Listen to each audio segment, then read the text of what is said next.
Alibaba stock has had a tough week the past week, down 8.6%. Bad news has been stacking. Charlie Munger slashed his position in Alibaba in half. There are of course a couple of reasons why he could have sold. One, his thesis changed. He's not as bullish on Alibaba. He thinks, the VIE structure, something is wrong in paradise with Alibaba. That is reason number one. Second reason is, he had to pay for his kids' college.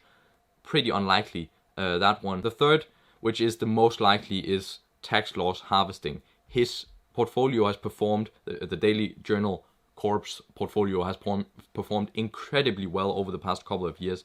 He has a lot of gains. Maybe he wants to cash out of some of those. And it definitely makes sense that he would reduce by the equivalent amount, 50%, to not have to pay those taxes. With the money from the sale, go out and buy an equivalent company with somewhat of the same numbers and that he still believes in, or just hold on to the cash. So we saw that with Monish Pabrai. He did the same thing. He had Alibaba at a loss. He sold. He didn't have to pay taxes on some other companies that he had owned, and then he went ahead and invested in kind of a similar company to Alibaba, which is Tencent, a company that he had an even stronger conviction in. But even though if he just had the same amount of conviction in Tencent, that would have been worth it to pick up that tax loss harvest. So basically, that makes the most sense to me, because if he had stopped believing in Baba, if he thought it was too risky, he would have sold out 100%. I think one thing is for sure, that Charlie Munger still thinks the exact same thing of Alibaba, and that is not the reason that he has sold, that he has changed his opinion on the numbers. The numbers haven't changed, so it pretty much is guaranteed to be that. Other people think it's like something he has transferred them to, like the Hong Kong Stock Exchange, and the thing is, he wouldn't do that with 50% of his position either. He would just transfer it all. I find that very unlikely to be any of those two. Tax loss harvesting makes the most sense to me.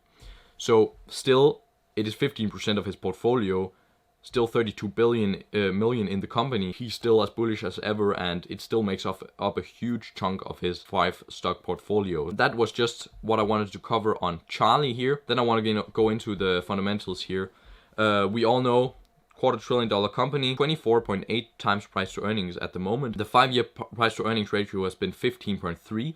Incredibly low, especially for the kind of growth that we've seen. Generating massive amounts of cash flow. Insane.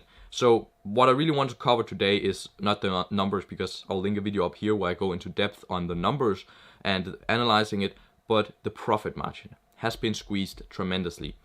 Head into the stock analyzer tool. Here are some numbers that I just plotted in.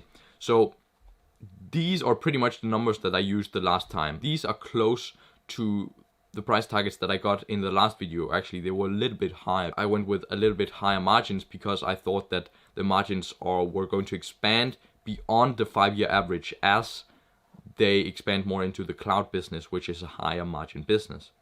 But what I want to do now is use lower margins. So one thing that's definitely driven down the stock price is their margin has just decreased tremendously. They're just not making as much off of every dollar that they bring in.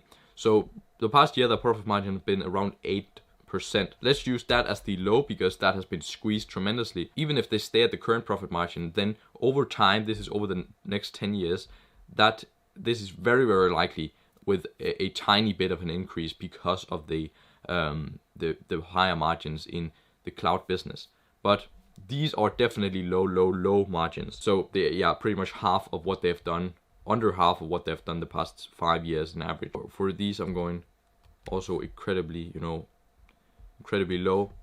For the PE and the price to free cash flow, that is I'm going the same, what I always do here, 14, 16, and 18. And for my desired annual return, I put in 12.5% because you could get 9 or 10% in an ETF. That is a much safer bet, and it is much less work just throwing it in a mutual fund. It is much easier, so you want your margin of safety, and you also want it to be worth your while to invest in these companies. Hit the analyze button, and what you get is pretty much pure green. There's pretty much not that much downside. If they do these estimates right here, with the keep those margins. They don't expand. They actually decline a bit in their free cash flow margin. They just stay at these margins. They have a 14 PE in 10 years, and they do 12% growth year over year. Then you would be willing to pay these numbers here, the low estimates. Maybe that is too much growth. Let's put this down to 10, 11, and 12.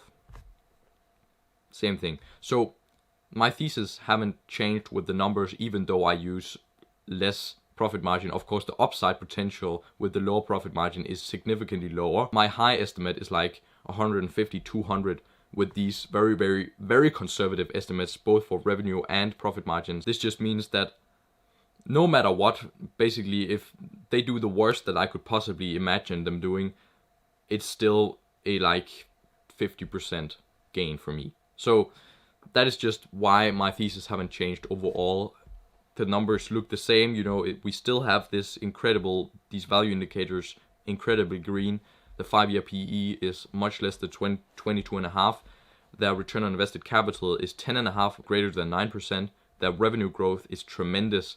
Their net income growth is down a very, very little bit, but their shares outstanding are also increasing with 6%. They have been diluting shareholders, but that was at a time where the stock price was up here at these levels.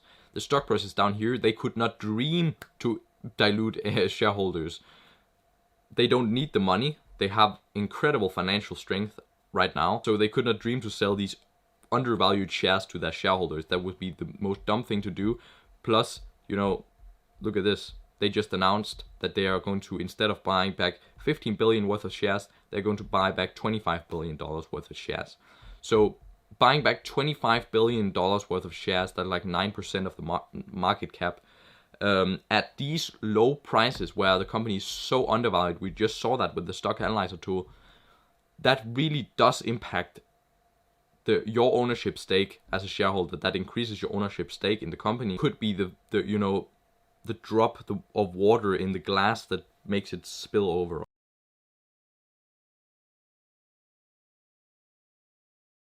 No matter what the stock price does, the company will keep expanding. The FOMO that I have with Alibaba right now is missing a run like this. You know, it doesn't look like much, but this is 50%. I hope you see the value here, but then again, I'm not a financial advisor. So isn't Charlie Munger. You could see he paper-handed, like a lot of people say, but I think there's a lot of good reasoning behind his choice. He would never do